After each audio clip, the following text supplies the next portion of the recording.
agradezco que lo hayan hecho. En especial le agradezco al amigo Osvaldo Corna, que será el disertante de hoy.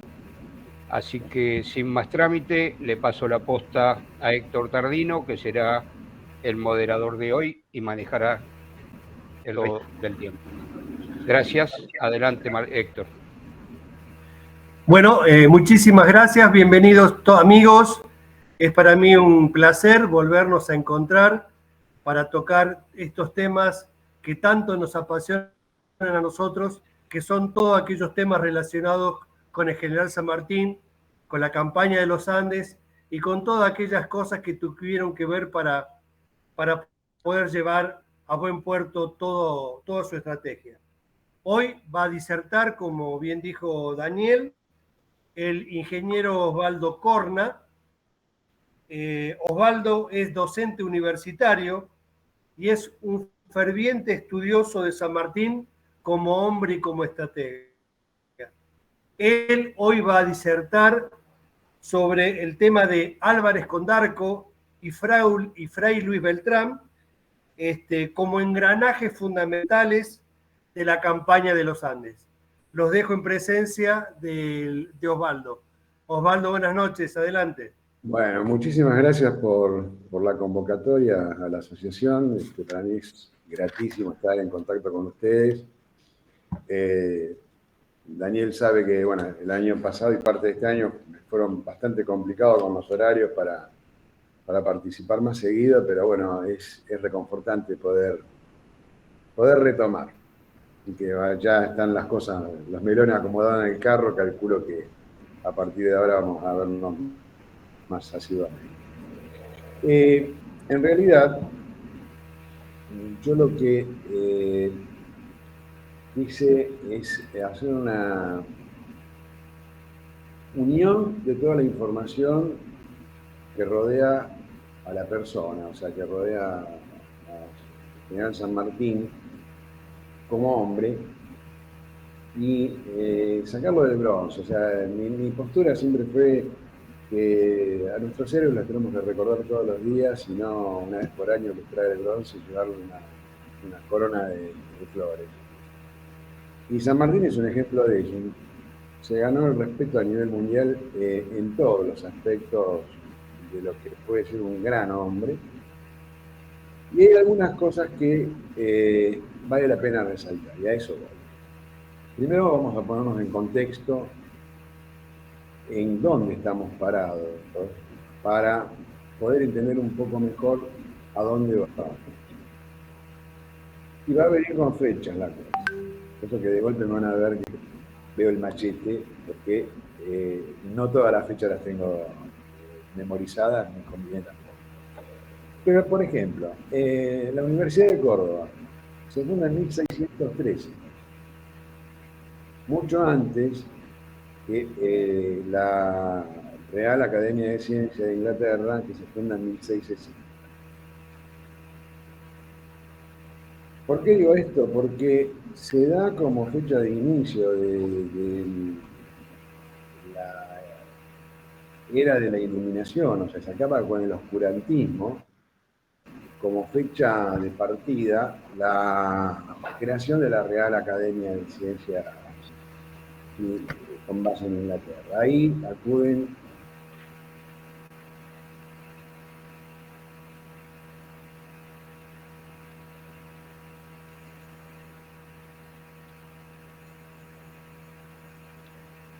Tenemos problema con internet, parece. Ah, pensé que me pasaba a mí solo.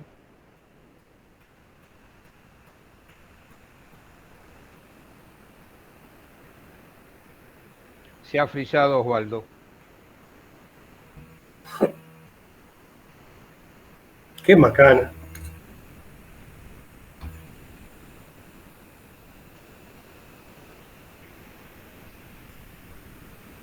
Se le puede avisar por WhatsApp. Hay que ver si él se dio cuenta, ¿no?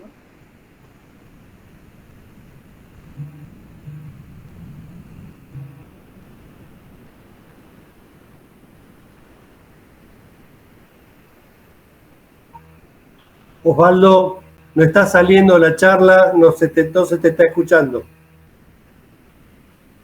ha abandonado la reunión, o sea que calculo que se volverá a conectar.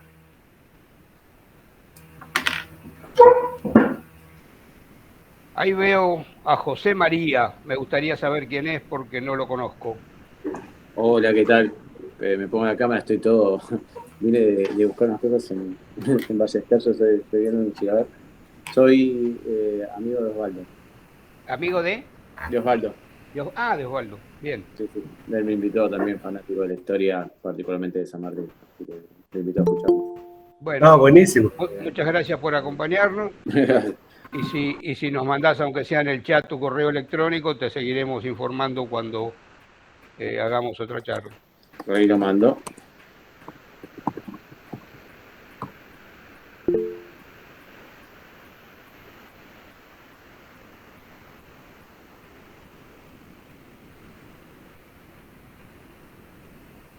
Osvaldo, ¿ahora estás? Sí, está frisado.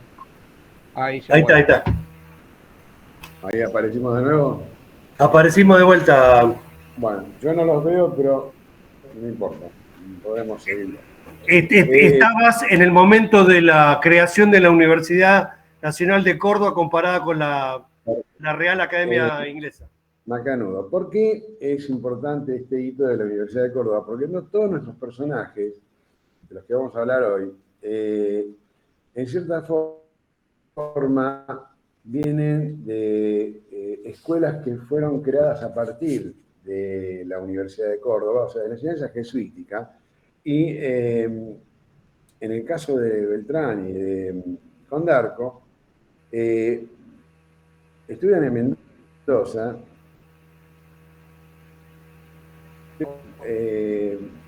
franciscanos, que eran los otros autorizados por la Iglesia a poder instruir e instruirse.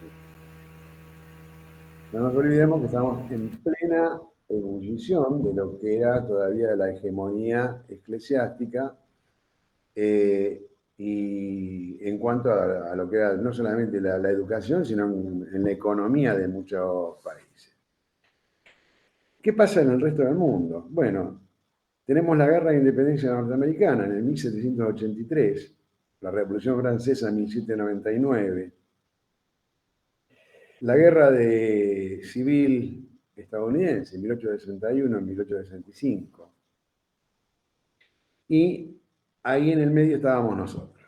Nosotros empezamos a transitar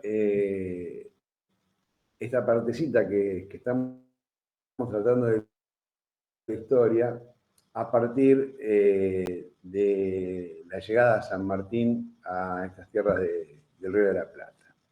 Evidentemente, bueno, eso lo hemos hablado de la formación de la Logia Lautaro, las ramificaciones y el proyecto que había, que hay varias versiones del mismo y cada uno lo tomará de acuerdo a su convicción, pero históricamente hay dos bibliotecas respetables, las dos por supuesto. ¿A dónde voy con San Martín en Mendoza haciéndose cargo de esa gobernación? Primero, el individuo. Evidentemente era gente que multiplicaba las horas del día, porque si no uno no se da idea de cómo podían rendir tanto los proyectos y los megaproyectos que llevaban adelante. Segundo, la instrucción que tenían. San Martín era un personaje altamente instruido, porque no era solamente un soldado o un artillero o un soldado de caballería, sino que era topógrafo. Ahí en el Museo Histórico el otro día estuve viendo, me dejaron ver más de cerca el campo de batalla, una belleza, muy parecida al de Nordenhorst cuando fue a la Antártida. Manejaba las cartas como cualquier cartógrafo experto, o sea, tenía realmente un conocimiento de la estrategia muy bien fundado a través del estudio, o sea, que no solamente andaba a caballo y a los sablazos, sino que era un individuo, un estudioso de todas las ciencias que manejaba. Y aparte, un gran conocedor de la capacidad de la gente que tenía alrededor. ¿Por qué vamos a unir hoy las historias de Condarco y Fray Luis Beltrán? Bien. Condarco, todos, cuando hablamos la otra vez sobre Condarco, hablamos sobre una partecita de su vida, cuando él San Martín para llevar documentación a Chile, a Marco del Pont, con la idea de establecer relaciones diplomáticas. En realidad lo que fue hacer un reconocimiento del terreno. En muchos libros facilistas dicen que era por su carácter de cartógrafo y buena memoria, cosa que es mentira. Él tenía postas a todo lo largo del cruce que hizo, en las cuales iba dejando y cartografiando los pasos para tener idea de los accidentes que iba a tener que franquear después el ejército grande que iba a cruzar la cordillera. También era un conocedor y un excelente químico, un excelente mecánico, un excelente ingeniero en cuanto a lo que era todo lo que fuera transporte. Y era prácticamente el alma gemela de Fray Luis Beltrán. Fray Luis Beltrán tenía la misma formación. O sea, también era un experto químico, era un ingeniero militar, como hoy consideramos un ingeniero militar, era arquitecto, era armero, era inventor nato. Era un tipo que había inventado un sistema de trabajo de 3 turnos, que lo va a aplicar después en las líneas de montaje, y lo va a aplicar después, muchos años después, Henry Ford. Se va a hacer famoso por eso. Porque lo que tenía Fray Luis Beltrán en Mendoza, en el Plomerillo, era una línea de montaje bélico, que abarcaba toda la necesidad que tenía cualquier cuerpo militarizado para movilizarse, armado y pertrechado para el combate. Y aparte de una voluntad férrea, él cuando vuelve exiliado de Chile hacia Plumerillo, hacia Mendoza, por dicho, porque los realistas habían ganado las batallas a cruzar la cordillera, automáticamente se incorpora, se pone a las órdenes de San Martín, y San Martín lo adopta porque sabía que era de una validez incalculable. A su vez, ¿por qué Condarco? Condarco tenía algo que él no tenía, y que era que había perfeccionado la formulación de la pólvora que fabricaba. Entonces la podría fabricar con mejor calidad, en mayor cantidad, con menor tiempo y menos insumos. O sea, los insumos básicos eran los tradicionales de la pólvora de esa época, que era salitre, o sea, nitrato de potasio, azufre y carbón. Lo que pasa es que no es lo mismo la pólvora para la carga del fusil o de un cañón, o la de disparo del oído del cañón o del fusil, porque tiene distinta granulación y distintas composiciones. Eso Condarco lo manejaba a la perfección y se lo transfirió a Fray Luis Beltrán. Se pusieron de acuerdo, o sea, se llevaban muy bien trabajando, parte de la historia folclórica, se llevaban muy bien trabajando juntos y realmente trabajaban a destajo. O sea, hay por ahí algunos números, por ejemplo, la cantidad de munición que llevaba el ejército, 900.000 tiros de fusil, fusiles de avancarga, fusiles de pedernal. O sea, ya para esa época era un avance, porque habían dejado atrás los fusiles de mecha. Si bien eran de avancarga, al ser de pedernal o llave, eran rápidos. El que conoce un poquito de armas y sabe más cómo ve que el factor sorpresa uno lo tiene justamente en la pólvora y en los mecanismos. En esa época los mecanismos no eran intercambiables. Eso surge muchos años después con Samuel Colt, donde ya fabrica todas las armas con mecanismos intercambiables. O sea que cualquier arma podía ser arreglada o reemplazada con una parte de otra arma. Bueno, acá no, acá eran todas artesanales, hechas a mano y eran únicas. O sea que en el medio de la batalla, si un fusil fallaba, había que dejarlo de lado. ¿Qué pasa con los cañones? Y es verdad, o sea, en todo Cuyo no queda una campana, no queda una cacerola, no queda nada que sea útil para la guerra. Hay una requisa general. ¿Y el por qué el cañón de bronce? Primero por un problema de diseño, más liviano para poder ser transportado. Segundo por un problema de duración. El bronce tiene la capacidad de bronce para cañones, que es muy similar al bronce de las campanas, de dilatarse cuando la bala recorre el cañón hasta la boca y contraerse una vez que disparó.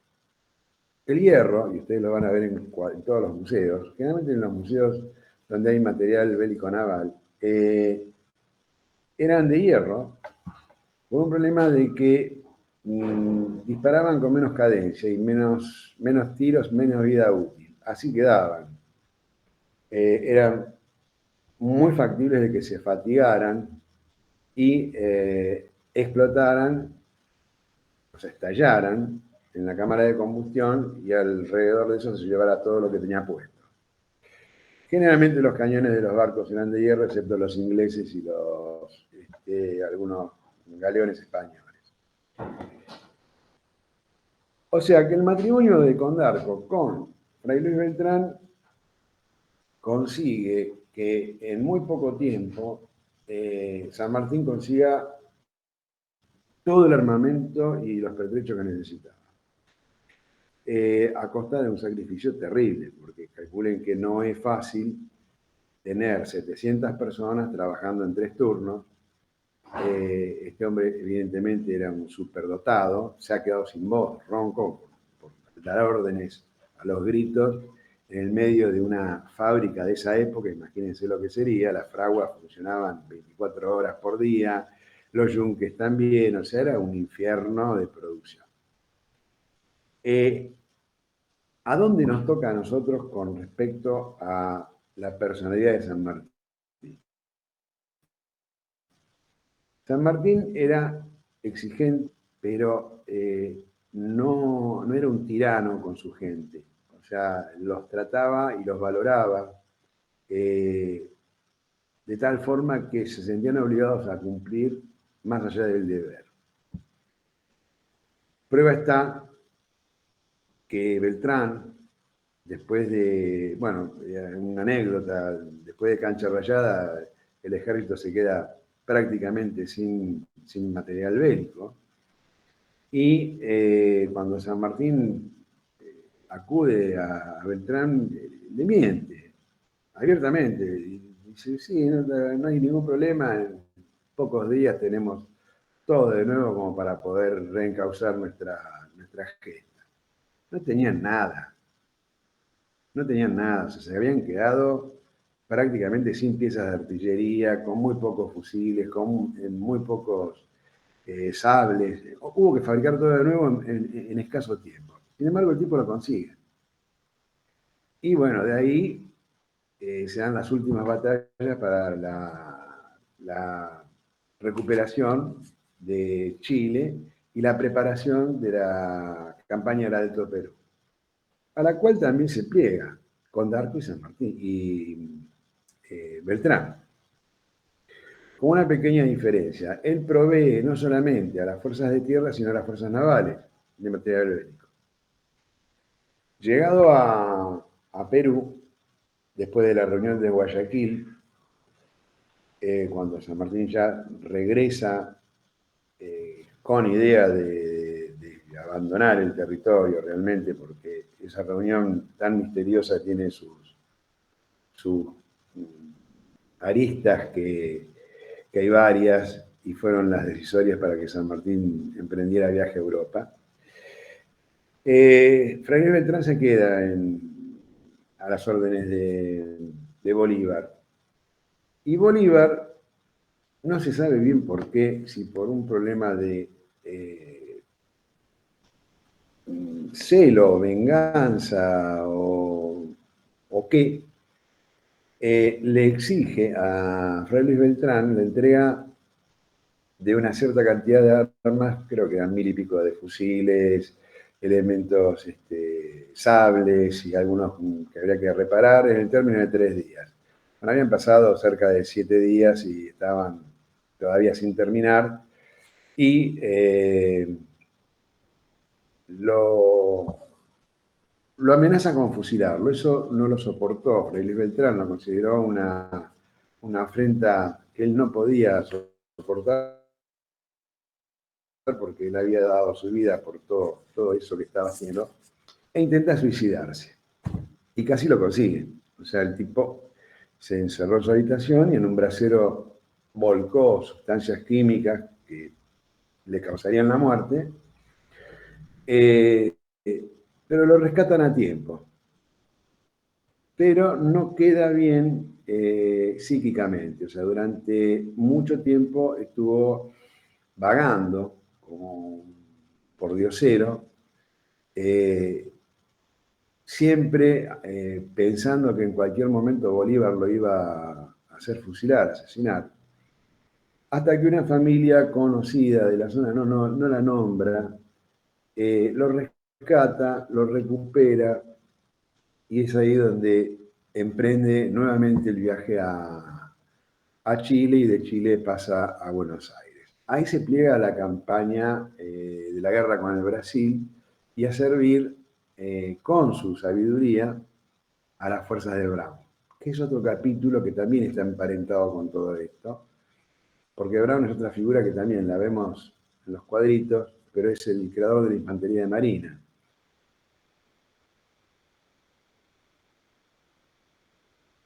Y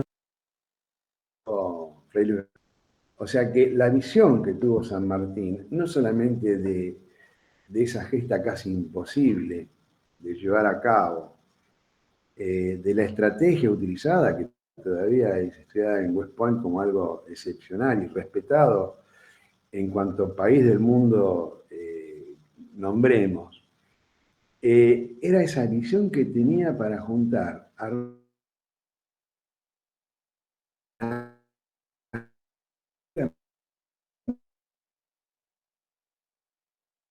dos individuos secundados por gradas de colaboradores, pero que eran realmente el motor de esa maquinaria. Eran los que realmente sabían cómo manejar la estrategia porque tenían la sabiduría para hacerlo, ¿no?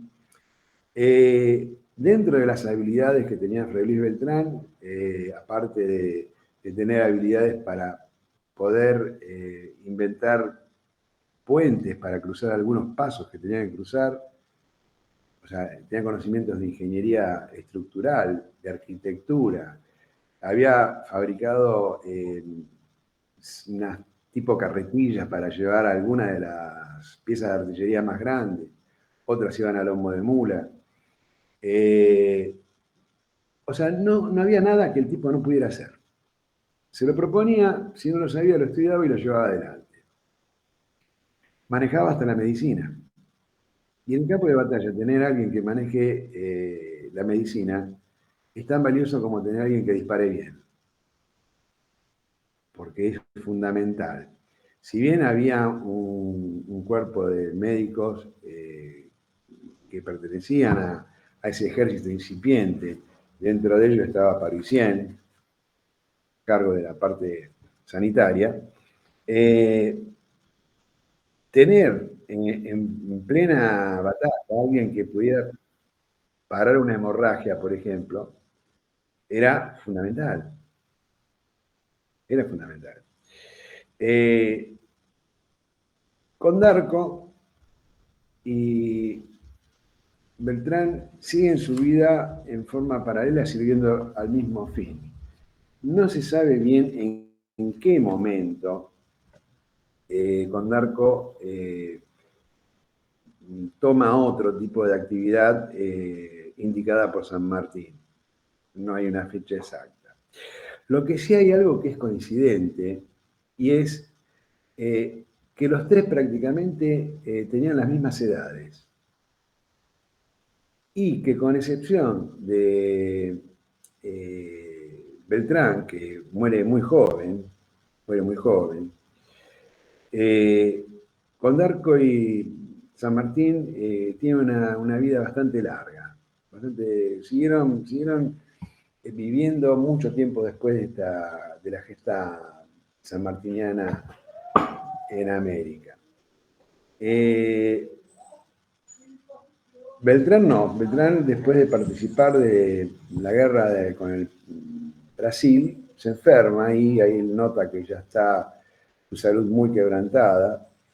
Vuelve a Buenos Aires y se muere, fallece en Buenos Aires, en total pobreza, no sin antes tomar los hábitos nuevamente, y es enterrado como lo que era, ¿no? Como un sacerdote en la Recoleta. Bueno, la tumba nunca se pudo localizar, está perdida, no hay registro de qué parte estuvo de la Recoleta, pero estuvo enterrado en la Recoleta.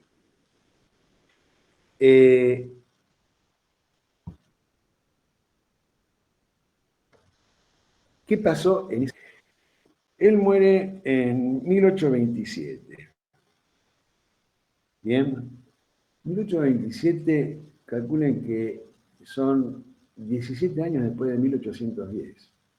Estamos hablando de un hombre de 40 y pico de años. O sea, en 40 y pico de años, joven, 43 exactamente, hizo una infinidad de cosas. Por eso yo digo, multiplican el tiempo.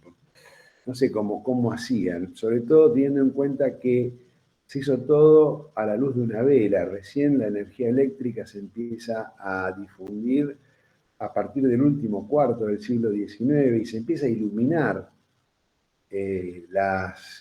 los locales, las casas, recién en el principio del siglo XX. O sea que no había comunicaciones, salvo el telégrafo, que sí, ya en la guerra civil norteamericana, Lincoln lo utiliza como un recurso bélico para emitir y recibir sus partes de guerra.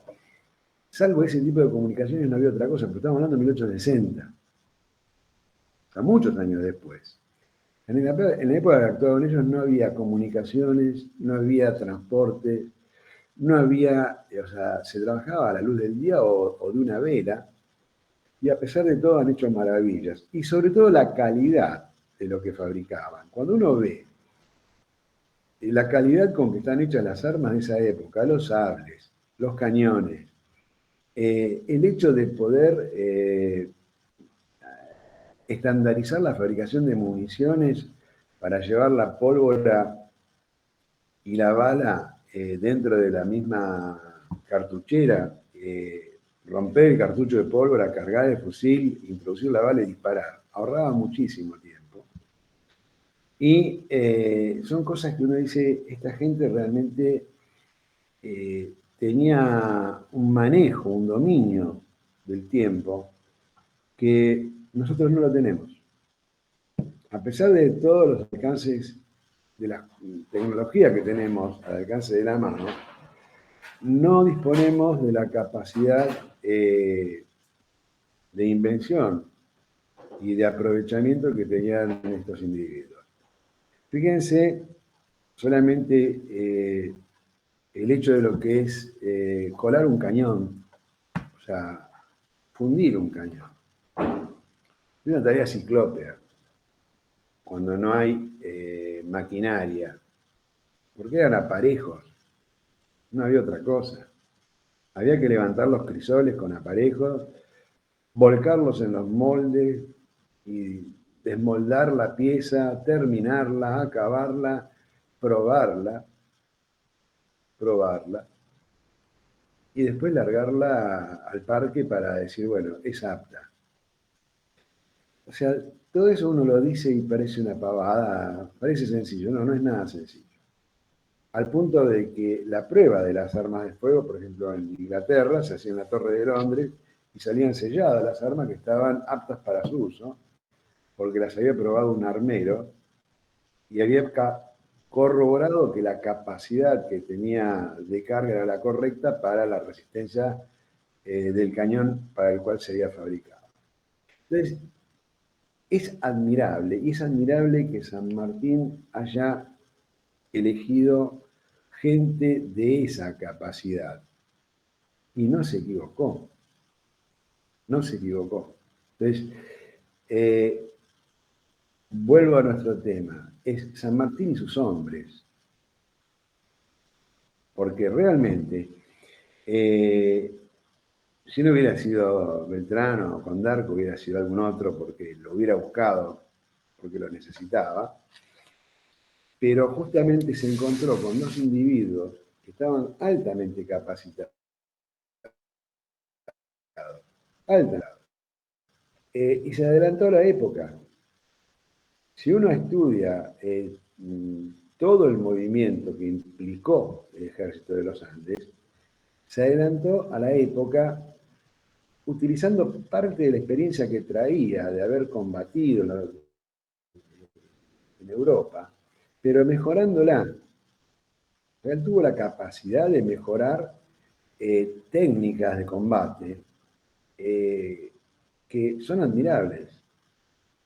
Son admirables. Entonces, ahí es donde yo digo, saquémoslo del bronce, veámoslo como gente que es irreproducible, y valorémoslo.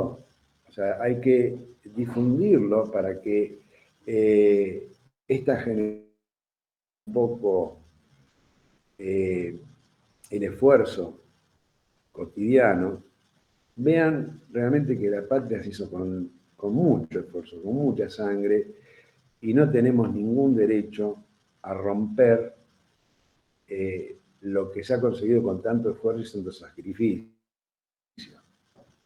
Entonces, sería bueno que nos contaran la historia completa, y no que cuando uno ya es grande, porque tiene un poquito de interés, se ponga a investigar para ver cuál es la verdad de todo lo que nos contaron.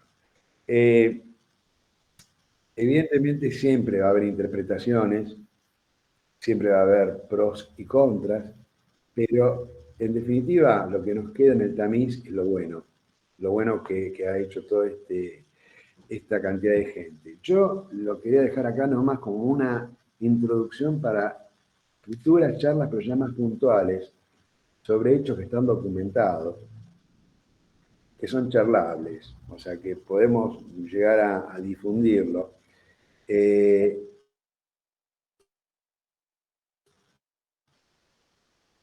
Pero que cada hecho lleva un general incluso de humildad por parte de San Martín con respecto a sus subordinados. Porque él ponía en manos de ellos toda su confianza y no lo hacía en forma aleatoria, no, él sabía muy bien lo que estaba haciendo. Así que, no sé, no nos queda mucho tiempo, yo escucho preguntas, si ustedes tienen algo que les gustaría saber del fino de todo lo que hay atrás de esto, si las sé, se las voy a contestar. Pero me gustaría que fuéramos armando un esquema de charlas de este tipo, sobre todo con temas preestablecidos que a ustedes les interese, para que sean realmente puntuales, porque son muchos, son extensos todos. Entonces, tomemos de a pedacitos para hacer ese gran mosaico que es esta hermosa historia sanmartiniana que tenemos la suerte de poder compartir por esta asociación. ¿Sí? Quedo a disposición de ustedes. Le voy a dar la palabra a Ricardo Com, que ha levantado la mano. Adelante, Ricardo. Agradezco primero, saludo a todos. Me llama mucho la atención de esta historia la crisis en la que se habrá visto sumido alguien que como sacerdote decide quitarse la vida, ¿no? Después de haber sido tan exitoso. Sí. en su desarrollo profesional? Hay un estudio justamente de Parisien que lo tilda de depresivo. Por otro lado, no se olviden que era un hombre que estaba bajo presión constante. O sea, la presión que le impuso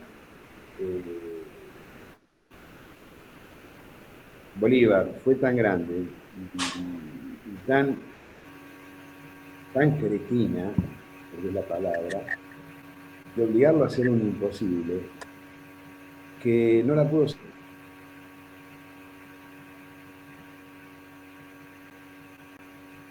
Gracias. Bueno, en cuanto vuelva Osvaldo... Tenía que hacerlo, no lo pudo llegar a tolerar. Y su creencia religiosa sí a mí me llama la atención de que como ex sacerdote, porque en ese momento había dejado los hábitos, pero de cualquier manera la fe no la había perdido para nada, haya decidido quitarse la vida. Es algo que es incompatible. Pero hay que estar en la cabeza de ese individuo y en ese momento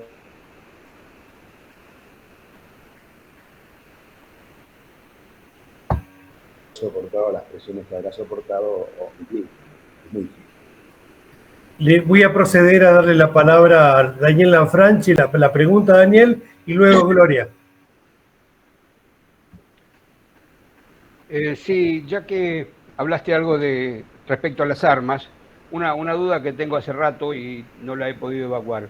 Cuando hablamos de cañones de A4 o de A6 o de A8, ¿se refiere al peso en libras de la munición que disparaban?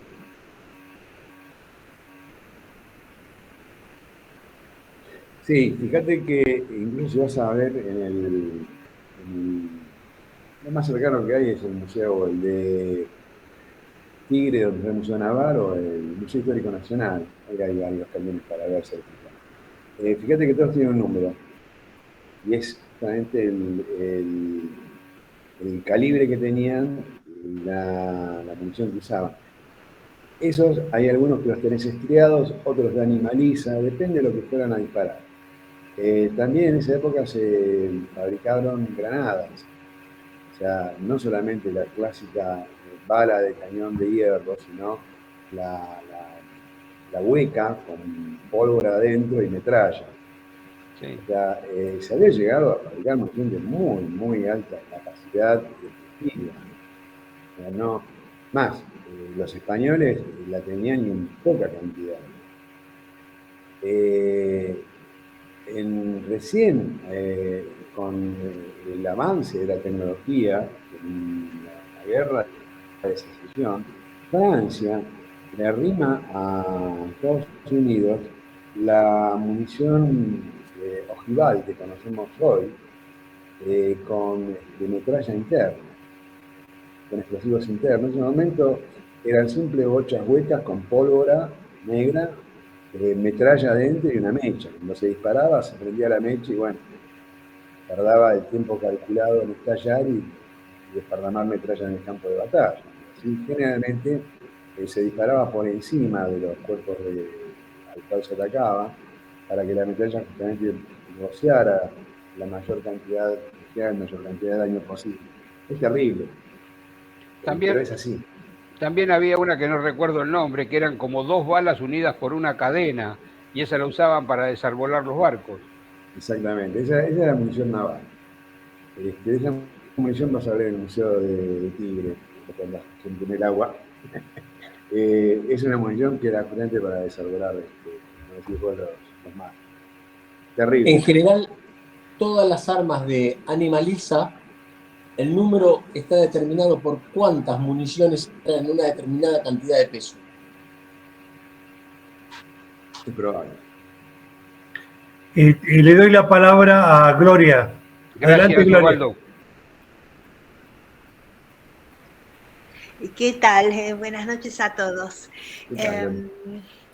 Yo creo que, bueno, ya más o menos había sido completada la idea, pero pensando en las intenciones de suicidio del fraile, es como que yo creo que es muy, o sea, que él daba todo de sí, el mayor esfuerzo físico, mental, para poder desarrollar una labor, y que alguien le diga que lo va a fusilar es una decepción, es espantoso. Yo no sé si es necesario o es condición necesaria tener una depresión o ser depresivo. No sé, algún psicólogo por ahí lo puede analizar, pero es terrible.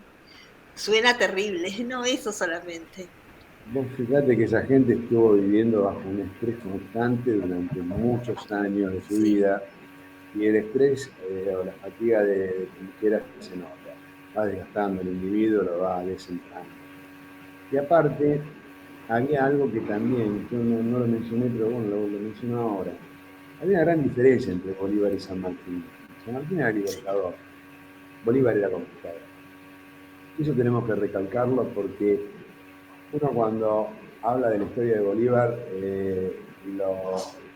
muchos lo ponen a la misma altura y no les llega ni a la suela del zapato. O sea, el fin con el que combatían era otro, completamente. Una pregunta, Osvaldo. Al principio de la charla vos decías que de pronto aparentemente Henry Ford se había inspirado en la producción en serie de Beltrán. O sea... No, la idea, esa idea es una idea de método que se vuelve a emplear en la segunda revolución industrial. O sea, no es que se inspiró en lo que había hecho Henry Beltrán, mucho menos, no, para nada. Perfecto. De casualidad, él utiliza un método científico de producción que muchos años después se ve replicado en lo que es la línea de montaje. No se olviden que ahí en esos talleres, que es lo que soy, fabricaciones militares, fabricaba todo, desde uniformes hasta la pintura de los uniformes, los botones, los zapatos, el armamento, las cantimploras y cuanta cosa se les puede ocurrir. Entonces había que tener un método por el cual no se parara la producción. Incluso un método de abastecimiento de material. Era tan importante como el hecho de fabricarlo. O sea, no se podían dar el lujo de quedarse sin bronce. Por eso hay una parte que dice que no quedaba campana en pie, ni olla que fundir. Lo que era de metal era para la guerra y se confiscaba directamente. Bien, a los efectos de ir cerrando, les repito a algunas de las personas que se sumaron luego o después de comenzar la charla. Osvaldo tiene compromisos previos asumidos hasta las 21 horas, así que deberíamos de terminar para hacer las últimas preguntas y ya prepararnos o decidir si vamos a seguir en el curso de esta charla o la terminamos juntamente con el cierre. ¿Alguien quiere hacer alguna pregunta? Perdón, había... había levantado a Marcelo Moreno. Perdón, Luis, ya te doy la palabra. Buenas noches a todos. Osvaldo, una pregunta. ¿Usted coincide con la anécdota o el conocimiento que nos dieron en algunos libros de que Fray Luis Beltrán había unificado los diferentes calibres para que en la contienda el soldado que utilizara, el artillero que utilizara dicho cañón, no tendría la equivocación de quedarse sin munición y ser uniforme para todos los cañones? No, y te digo por qué, porque había 2 o 3 tipos de piezas de artillería diferentes. Estaba lo que se llamaba el cañón de montaña y estaba lo que era la pieza de artillería de campo. Tenían distintos calibres. O sea, puede haber unificado el calibre de cada tipo, y es muy probable porque digamos, dentro de la línea de producción, lo más lógico es eso, se haya unificado el calibre. De cualquier manera, ese tipo de armas, no se olvide que tiene una capacidad de tolerar cierta elasticidad con respecto al calibre, porque cuando uno introduce la bala, la introduce con un paño, justamente para que quede prensada dentro del ánima del cañón, empujando a la pólvora que previamente se había colocado. Entonces, unos pocos milímetros no le hacen a la cosa. O sea que es muy probable que haya unificado de acuerdo a los 2 o 3 tipos de piezas de artillería que tenía o a los fusiles que fabricaba. Eso sí, pero no era la perfección milimétrica o más que milimétrica que hoy vemos en la munición de cualquier tipo. No tiene nada que ver. Se tenía en cuenta, pero no con la fineza del caso. Le doy la palabra a Luis Troya. Sí, buenas noches, Osvaldo, un gusto haberte escuchado, la verdad que es muy interesante tu charla. Te consulto, yo también lo he leído porque yo también soy ingeniero y siempre me apasionó la historia de ambos. Si Beltrán tuvo, o la historia fue injusta, tuvo algún ayudante, porque Beltrán manejando 700, 800 personas que no estaban capacitadas, lo veo muy utópico. No, yo lo mencioné eso y dije que había una organización detrás de la figura. Era piramidal la cosa, no pensemos que 2 individuos podían manejar todo, y como dice la anécdota, los gritos, y por eso se quedó sin voz. Evidentemente tendría sus jerarquías dentro del establecimiento, y cada uno tendría sus tareas y su tarea de supervisión incluso. Porque vos fíjate que había artesanos de distintas categorías, de distintas clases. Estaba el que hacía la montura y el que fabricaba los zapatos, y el que fabricaba los fusiles. Pero el que fabricaba los fusiles fabricaba una parte del fusil, había otro que fabricaba la culata porque era el que sabía y tenía habilidad para la carpintería. Y bueno, y el que cortaba los pedernales para que cupieran en el sistema de disparo. Entonces, evidentemente estaba muy bien organizado, estaba muy bien pensada la maquinaria para que funcionara. Tuvo que tener una organización muy perfeccionista para poder avanzar con esto. Bueno, ya estamos en 8:53. La verdad que tu charla ha sido hermosa, Osvaldo. Vamos a ver si podemos programar alguna en función de las pautas que diste para el 23. Y ahora le dejo las palabras a Ilan Franchi para que te despida y darte las gracias. Y a la gente nuestra, si después seguimos el tema, ya le han pasado a todo el nuevo enlace para luego continuar la reunión. Yo te pido una cosa, no lo tomen como un todo. Esto es la introducción a algo grandísimo, que tiene infinidad de tópicos. Yo le voy a dar a Daniel una lista de Perfecto. temas que ustedes vayan seleccionando. Pero es difícil. Perfecto, de acuerdo. Daniel, adelante. Osvaldo, nuevamente, gracias por haberte comunicado con nosotros, gracias por tu charla, realmente muy interesante, como todas las que nos has dado, y te vamos a seguir convocando para que puedas contarnos todas estas cosas que tanto nos interesan. Simplemente gracias y nos vemos en la próxima. Bueno, para mí es un honor, Daniel, y alguien que pueda contar conmigo. Gracias.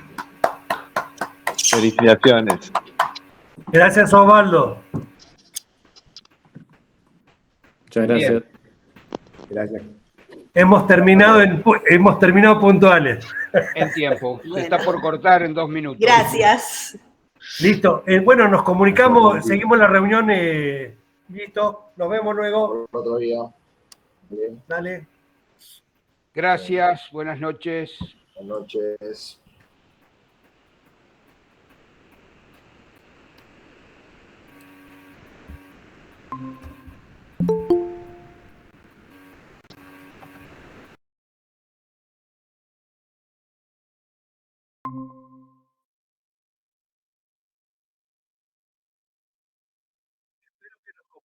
bien. ¿Cómo está Marcelito? Dale, de 10, de 10.